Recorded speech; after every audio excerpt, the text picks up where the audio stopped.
Hello गाते को सानम को कलका मेना कात पेया आशा इन सानम को बेसरे बुगी रेगे मेना कात पेया तो गाते को तेहना वीडियो रे जहां थंबनेल बन नेल केया व्हाट्सएप ना प्रोफाइल चिकल कते बो फुल फोटो बो दोहो दाड़ेया। तो फुल फोटो दोहो लागते व्हाट्सएप रे तो नोआ सिस्टम बचु कदा तो ओना लगाते अब एटा हरते चला हुई तबना। तो बड़ा लगी ते गाते को नोआ वीडियो मुचाद धरे नेल तबन पे और पुइलु रे ना जहां नोआ वीडियो पुइलु पे नेल तबना उनको दो सब्सक्राइब तबन पे और जहां को पे सब्सक्राइब का तबना उनको लगी तो अड़ी सारहाव। तो गाते को वक्त बांग बहल कते मोबाइल स्क्रीन दो देलाबो।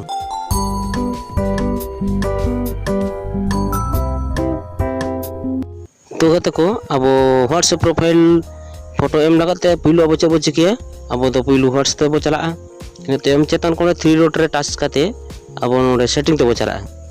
सेटिंग ते चला तयम अब नोआ प्रोफाइल ले बो क्लिका। तो प्रोफाइल ले क्लिक तयम अब नोका इंटरफेस हिजुआ निपा इंटरफेस हेज तयम ओडे क्लिक आबन नोडे कोन गैलरी ते बो चला। गैलरी चला तयम नोडे अपन अपन खुशी अनुसार मिटम फोटो बन बचावा जहां दा अब व्हाट्सएप प्रोफाइल रे बन दोहय लागि। तो नोडे अब बचाव करते जहां मिटम खुशी अनुसार ओका बो दोहया ओना बो बचा जाऊंगा। नोडे बो जला जहां दो क्रॉप व्हाइट कलर में आकादा तो ओका रेगिन इदिया ना दो इन मारांगे फोटो दो हतावाय नेखान फुल फोटो दो बाय हता दड़ा।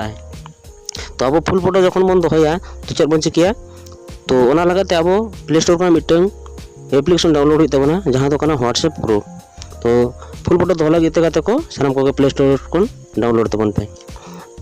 तो ओना रे बो चला ओना रे चलाते हम नेला बन लगा कोटर मिटन चिन्ह में आकादा तो ओना रे बो टचा इन टाइम सिलेक्ट फोटो हिजुआ ना सिलेक्ट फोटो रे बो टचा।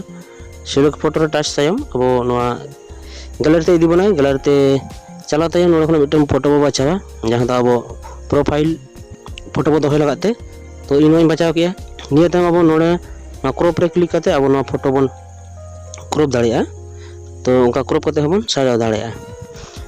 तो निया तयम हिजुआ नोडे रोटेट चिन्ह में आकादा तो ओना रे बो चला ओना रे अब फोटो रोटेट करते बन दोहो दाड़ा। निया तयम ना पेंसिल चिन्ह बो क्लिका नेलाबो चेता रे बैकग्राउंड कलर में आकादा तो ओना रे बो चला ओना रे चला तयम नेलाबो नोडे अब कलर एडजस्ट करते बन दो दाड़िया।